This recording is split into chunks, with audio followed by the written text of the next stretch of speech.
Hello and welcome. Some 1 in 10 Indians are over 60 years old. We've had a lot of discussion about school children and children going back to school, particularly in the post-COVID-19 era. There are about 250 million children. But also remember that there are over 100 million or close to 105 million as per last known figures of elder people or those over 60 who perhaps not been discussed as much in particularly in the last year and a half. Now, of these, little over 100 million, some 73 million live in rural India and 31 million live in urban India. They're also the second largest population of elderly citizens in the world. And also, another important point is that this is the fastest growing segment of the population, around 9% today, but could be about 19% in about 30 years' time or 2050. And that's something that demographers have to think about as well. But more importantly, let's try and understand where we are today in terms of our state response as well as other responses to our elder care.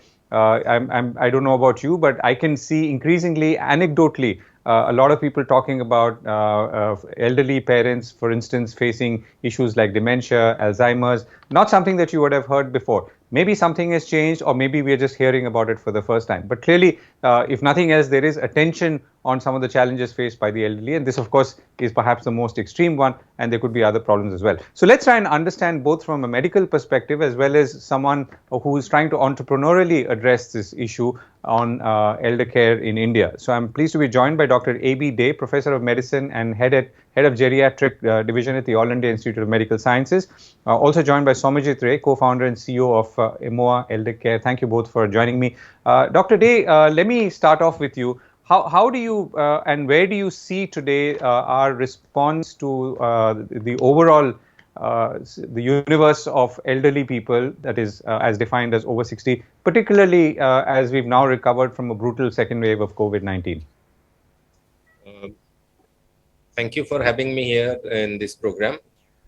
Older people have suffered the maximum in the first wave, but in the second wave, somehow the virus was not kind to any particular age group, and it affected slightly younger people than the 60 plus, so 40s and 50s, and even in 30s, the disease was severe, and that's how the disease looked like. But from the program's perspective, the topic that we are discussing today, how older people were kind of taken care of or have been treated during the pandemic. Let's understand the disease started as a viral infection which has got somehow greater affinity towards older people in terms of rate of infection as well as outcome meaning thereby admission to hospital, requirement of intensive care, ventilatory care, and death. In all these parameters that we look at from the healthcare perspective, older people fared very badly, and the 65% of deaths that occurred in the first wave as well as in the major part of the second wave occurred in 60 plus population globally, and we also in India also, and on the South Asian context, the situation was similar that older people fare very badly. Unfortunately, it so happened that the health system response was that of addressing the problems of older people with severe respiratory infection like it treated the younger people.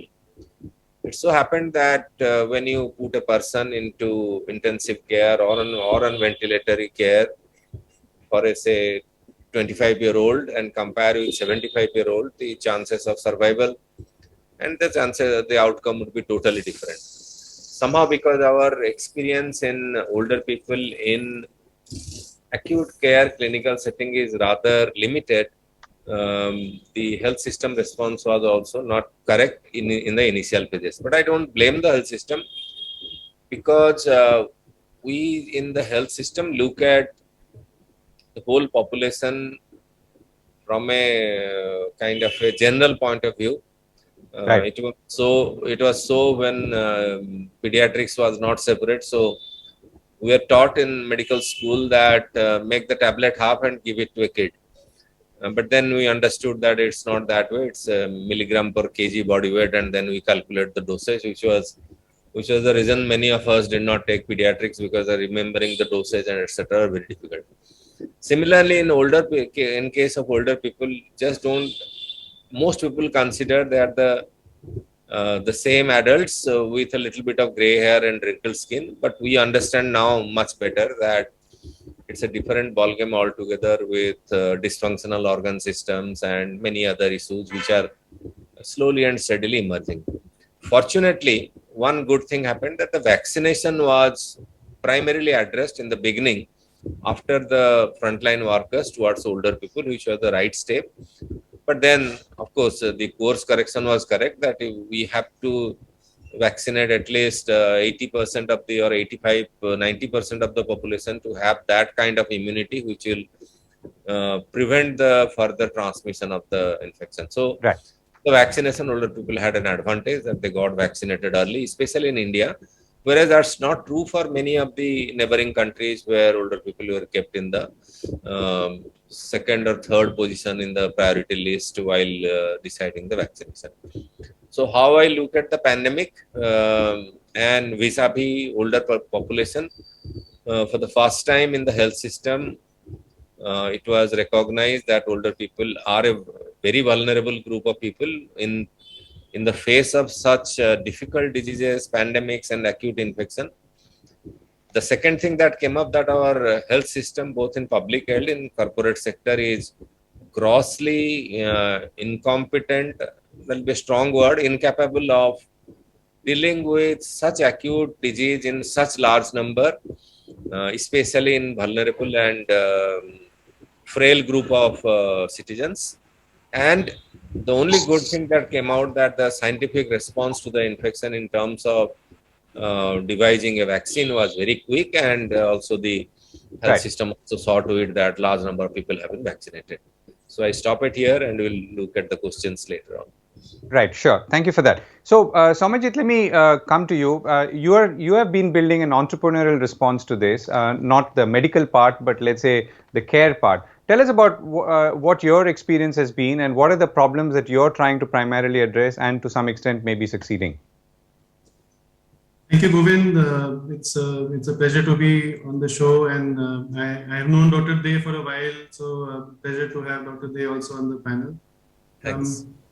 I'll just start by saying that I think 2020 and 2021 has truly, kind of opened the lid on, the country's deepest, secret, that our elders need to be taken care of. Our elders really are the foundation of our society. It's always, we like to say that, but whether it is the policy making, whether it is the ground implementation, whether it is as sons and daughters, there are 18 million NRIs across the world, our parents, who are there in the country, in different parts of the country, what kind of infrastructure, what kind of support system are there, is something that has kind of come out. As Dr. Dey was himself saying, the vulnerabilities are now out there in the open. And at Emoha, when we started the journey 3 years back, a year before COVID hit the country, the whole idea was to look at how are we be able to take care of an elder in their own home. So the 4 trends that I see, Govind, which kind of brought out very clearly, is the role of technology, a very, very important role of technology that got played during the whole COVID period, whether it is in the form of being able to access doctors from your home, or it is to be able to do payments online, or the ability to do, kind of Zoom conferences the way we are doing it. At Emoha, the whole connected community concept is very, very strong.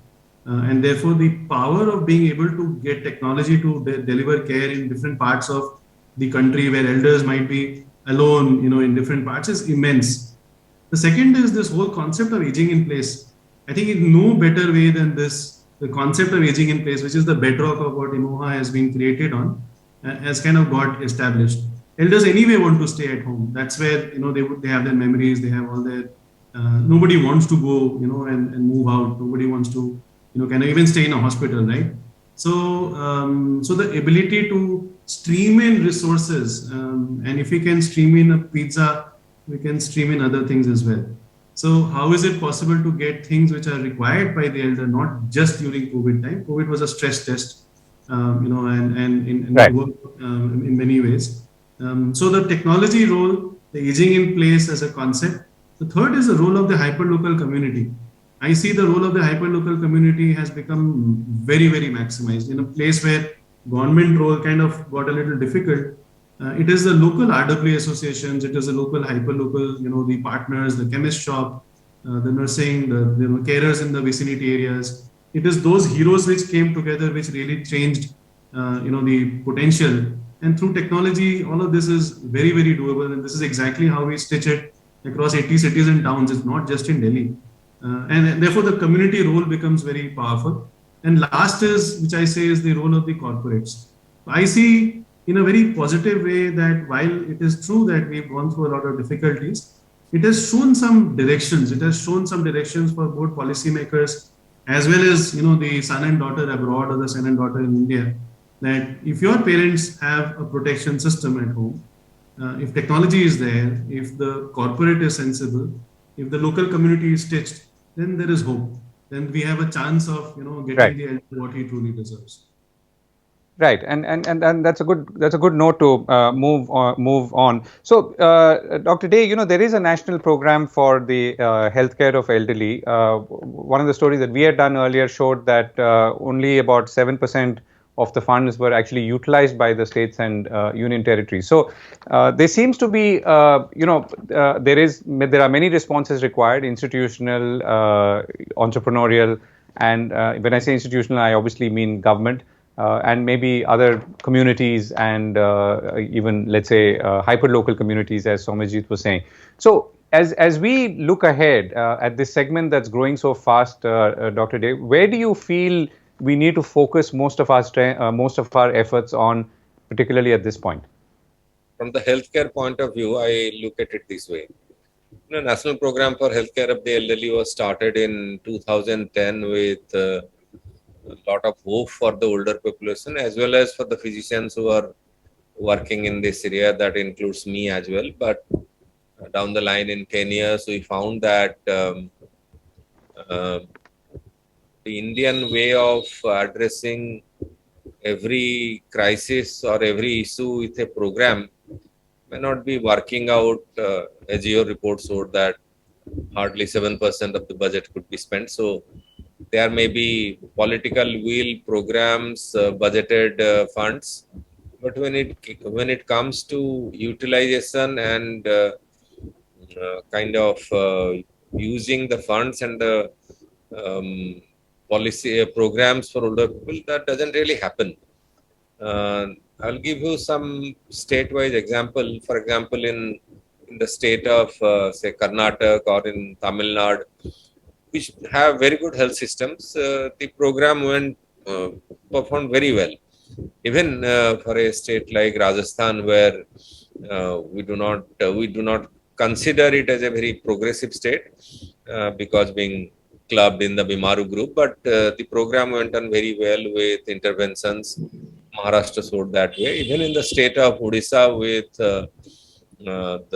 in some point of time, I attended a meeting where the 5 districts in Odisha, which are included in national program in the first wave, were the heavily Naxal areas of southern Odisha were the districts. But the implementation of the program was very good. But when you come to the usual North Indian states, the programs don't work. So it's a kind of a centrally or federally created program, expecting it to trickle down to the last older person standing on the queue. It's not going to happen probably. So what we look at it, that if we create awareness in the health system that older people require some more intense care or some different kind of care, and train our health professionals and provide that infrastructure, probably things will work out better. But expecting that the funds that have been all sanctioned given to NHM and NHM will give it to district and they will use it, that did not really happen, and I don't expect it to happen either. So what we have seen, the new program of health and wellness clinics, under the Ayushman Bharat scheme, where one of the vertical is that of geriatric care. I was initially involved in formulating the interventions. From a kind of a practical way, it has now become a very idealistic program of a ASA worker going and addressing the problems of older people with a 120-page manual, along with all other programs, all other 11 other verticals that she has to take care. So I thought probably this is not going to work out, and I pray that the health and wellness clinic experiment succeeds. I'm not so hopeful. So let's understand that the health services provided in the community comes mostly from the private sector, whether outpatient care or inpatient care. About 50% of inpatient and 75% of outpatient care comes from the private sector in practicing in the community. So addressing only the health system, public sector health system is not going to work out. Right. Because either people do not have faith in them or they are not accessible. So the whole private as well as public healthcare system needs to be looked at, and some greater focus on health manpower creation or human resource creation, in which from the undergraduate or training days, qualifying training days, the issues related to old age and the vulnerabilities need to be incorporated into the curriculum. Over. Right. And let me put a slightly different question to you as well, Dr. Dey. How would you look at the changing profile of disease? For instance, I mentioned earlier, anecdotally, you hear about many more elderly people facing dementia, early signs of dementia, Alzheimer's. Now, is this only because we're hearing of it now, or is it because this is happening now as we become a more, prosperous society? And if so, whether it's this or other diseases, how is that impacting or should impact our policy or ground response? I have lived and aged with the population aging itself. So in about 3 decades back, when we started the service at AIIMS, seeing a 80+ person was kind of seeing an animal in the zoo. That this person has lived to 80. How it is possible that he has survived all the childhood infection, poor access to health system, etc. Now in our society, people in 80s, 90s, and 100s are in large numbers. So as the population aging has progressed, more and more older people are living to their 80s, 90s, and very ripe old age, and rightly so. Why not live longer? So when you start living to the 80s and 90s, the diseases of that segment, which were hitherto unknown to us, unfolds, and then we consider that, okay, this problem has become greater. I remember when during my training in UK in Newcastle in 1995-96, I was to consider what these people are talking of: fall, syncope, dementia. What are these nonsense? I don't see them. I only see older people with high blood pressure, diabetes, and infections. Then when we started seeing people in their 80s and 90s, we found that these problems are very common. That older people have got a propensity to fall down, have fracture, and many of these complications in the health system that start with a fracture and end up in ventilator. So that becomes a trouble. And then we discovered that cognitive impairment or brain aging is a major issue in difficulty in caring as well as maintaining autonomy and independence for every individual. Nobody wants to be dependent on another human being for basic functions of life. So those things started unfolding. So the diseases were there, just that we had more of people in the old age group, in very old age group, we started seeing them. The pathological process was always there. Right. So, Swamijit, from your perspective, you're a young organization and you're, I guess, seeing what you're seeing today, which is already an evolved situation, if one were to call it that. How do you see this going forward and the ability of organizations like yours to respond and find solutions? So I think one is I feel very optimistic about where we are. 12 years back, when we had started like the industry body called the Association of Senior Living India, or the CII task force, which I was part of starting. The number of players in the elder care industry, so as to say, or the silver economy sector, was very few. Today, there are many players who have entered this segment. There is a lot of interest in wanting to look at this sector, and I'll be very candid in saying that healthcare is not just elder care. There is so much more, and exactly what Dr. Dev was saying. When you look at a 30 to 35 year span, you can do the maths yourself. How many days do you see a person being in a hospital or in a deep health situation? 85% of the time you would actually be in non-health, right? And therefore, when you have a pillar of the economy which is available with 30, 40, 50 years of experience, it can itself give a boost to the country's talent pool. We have a large population of millennials who can benefit from the kind of experience that elders can bring to the table, and whether it is counseling, whether it is emotional skills, whether it is all these kind of softer abilities which sometimes our younger population lack, which the elder population can bring in. So I actually see a lot of opportunities for different segments within the silver economy. Silver economy cannot be just tainted as only healthcare. Even in Emoha, healthcare is a large part of what we do. We take care of emergencies. We've saved 170 lives. We've had a lot of doctors. We have a lot of specialized care that we do. But we also take care of emotional well-being. We also have technology solutions. We also have different types of solutions which are towards engagement and activities and events and so on. So the beauty about the so-called the startups in the elder care space is starting to show opportunities which can become potentially unicorns as we go forward, because this is a segment of population close to about 110 million today, going to become 340 million, who consume anywhere between 15,000-20,000 rupees to a lakh rupees per month. So this is a 40,000-50,000 crore market opportunity, done well with the right kind of player with the right intent.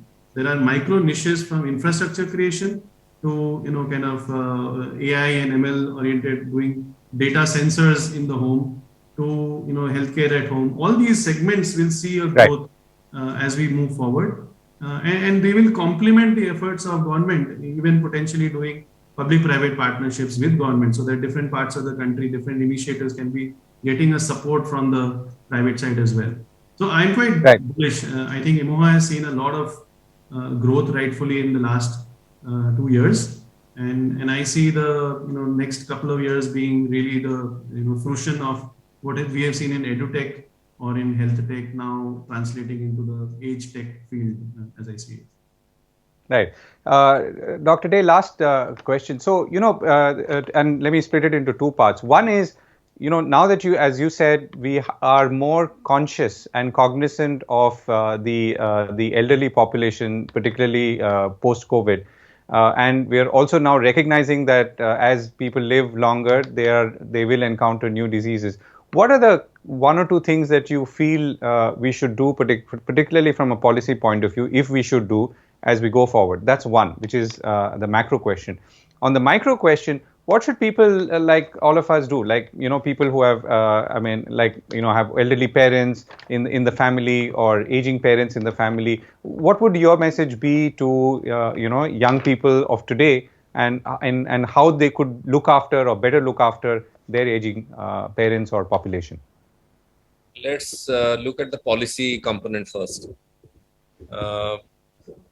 What we need for a person to age and live happily is that there should be some minimum resources for sustenance, access to a fairly competent health system, and security in the society, including in the family. All those issues of abuse I don't want to discuss here. But security, sustenance, and access to a functioning health system. These are the three policy issues that are required. I must say that I'm seeing the whole thing since 1999, when the national policy came in. A lot of things have happened, and let's understand we are a big population. So obviously, I don't expect that every senior citizen in the country will be provided for. But there is a positive inclination in the minds of policymakers and program managers now. As I have interacted with these people for decades now, I see that probably those who are in their late 50s are understanding this. They are doing this for themselves itself. And what is the societal challenges that aging populations bring and how we address them? They started as a proposal of WHO and now has become a UN proposal, the decade of the healthy aging, from 2021 to 2030, coinciding with the end of the SDG endpoint of 2030. So it looks at that, as Soumyajit told, just look at innovation and unleash the energy and the wisdom of older people, and that will be providing great resources to the society. So we need to think in a different manner than what we used to think, that the usual World Bank thinking that this is a wasted kind of a wasted investment. It's not that way, because it's not a wasted investment, because as a caring society, you cannot have 10% of your population in deep misery and the rest 90 living happily. That doesn't happen. For the older people, for the younger generation, do consider that you will be there in next 3 decades.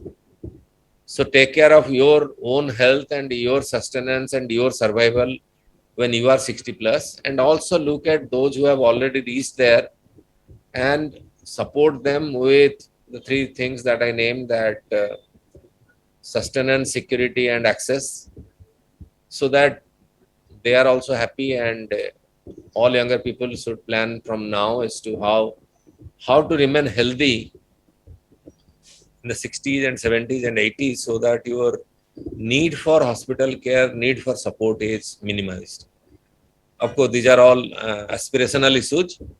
And the last line that the decade says, that leave nobody behind or no one behind. That's important, that we look collectively at the whole population of older people as well as the younger generation who are going to reach that segment, and leave no one behind.